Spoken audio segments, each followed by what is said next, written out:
Oke. Sudah, Tat? Oke, sudah. Oke, selamat siang teman-teman. Kami dari kelompok Kucing Garong ingin mempresentasikan tentang modern arsitektur. Next.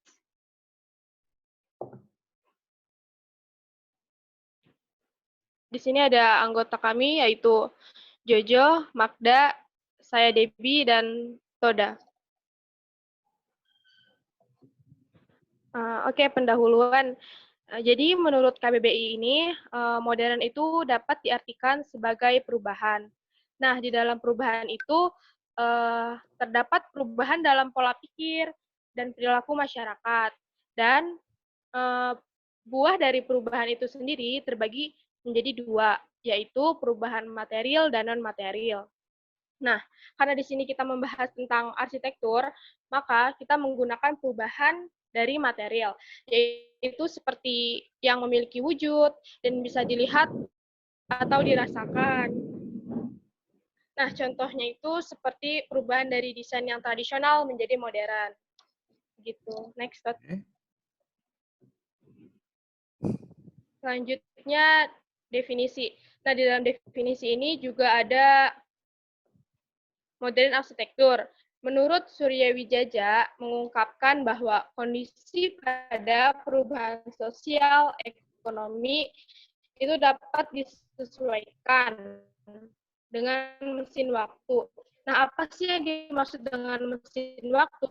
Jadi mesin waktu itu seperti ingin mengikuti perubahan atau tren yang ada di saat ada pada masa-masa tertentu begitu. Sedangkan David Smith Kaplan itu pernah mengungkapkan will of the age yang merujuk pada pengertian untuk menghindari atau meninggalkan konsep-konsep tradisional dan historisme atau menghindari konsep sejarah dan menggunakan konsep yang lebih modern.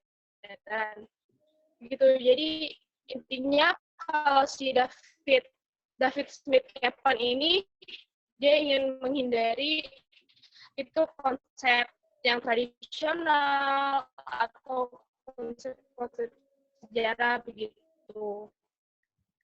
Next, Oda. Next. Selanjutnya akan dijelaskan oleh saudara Jojo. Selanjutnya di sini kita bisa lihat ada 3 faktor yang mempengaruhi.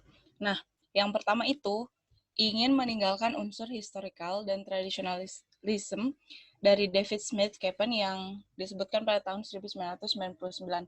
Yang pertama ini dalam definisi yang tadi itu terkandung juga faktor-faktor yang mempengaruhi dan faktor-faktor tersebut itu didukung oleh teorinya David Smith ini. Nah, selanjutnya yang kedua itu ada ketidakpuasan akan gaya klasik dan dibuktikan dengan munculnya Crystal Palace oleh Sir John Paxton pada tahun 1861 di Inggris. Nah, ketidakpuasan akan gaya klasik ini dipicu karena para seniman itu seakan tidak bisa bereksplorasi ataupun mereka itu nggak bisa berkarya secara leluasa dikarenakan mereka itu terbatasi akan adanya standarisasi bahan ataupun pabrik.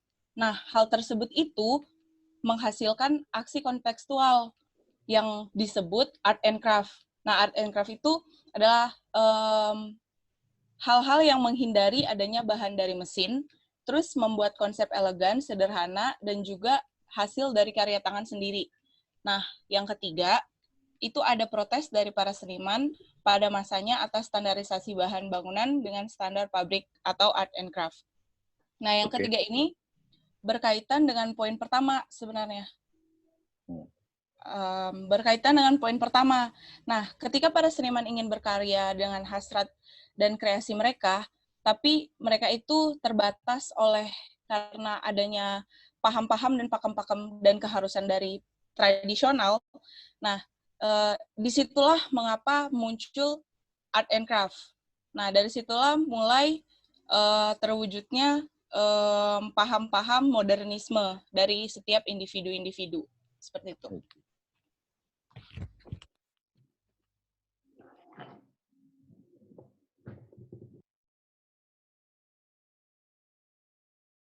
Selanjutnya akan dijelaskan oleh Saudari Magda. Silakan Magda. Kelas sejarah. Arsitektur modern berkembang melalui beberapa tahap. Awalnya lahir sekitar tahun 1750-an di Eropa yang melahirkan gaya neoklasik seperti pada bangunan Madeleine di Paris seperti pada digambar. Lalu kemudian tahun 1860-an berkembang lagi ditandai dengan berdirinya bangunan Crystal Palace oleh Sir John Paxton. Lalu pada tahun 1880 di Amerika mulai terjadi perubahan dengan pemanfaatan teknologi dan penggunaan bahan baku seperti beton, besi, kaca, dan lain sebagainya. Menurut Sumalyo tahun 1997, arsitektur modern memiliki aliran-aliran seni, yaitu yang pertama Art and Craft, yang kedua New Kants, yang ketiga Art Deco, yang keempat fungsionalisme, rasionalisme, dan kubisme. Nah, kita akan masuk ke bagian yang pertama, di mana di dalam modernisme itu terbagi menjadi 4 ya, kalau kata beliau tadi tahun 97 itu mengatakan ada art and craft dan yang lainnya. Nah, pertama saya akan menjelaskan bagian art and craft. Art and craft ini sebenarnya seperti protes dari para seniman, kayak para pelukis begitu, untuk mengutamakan komitmen kerja mereka berdasarkan estetika. Nah, ini di dalam aliran ini mereka ingin memastikan seluruh dari produk bangunan itu berdasarkan hasil karya tangan mereka.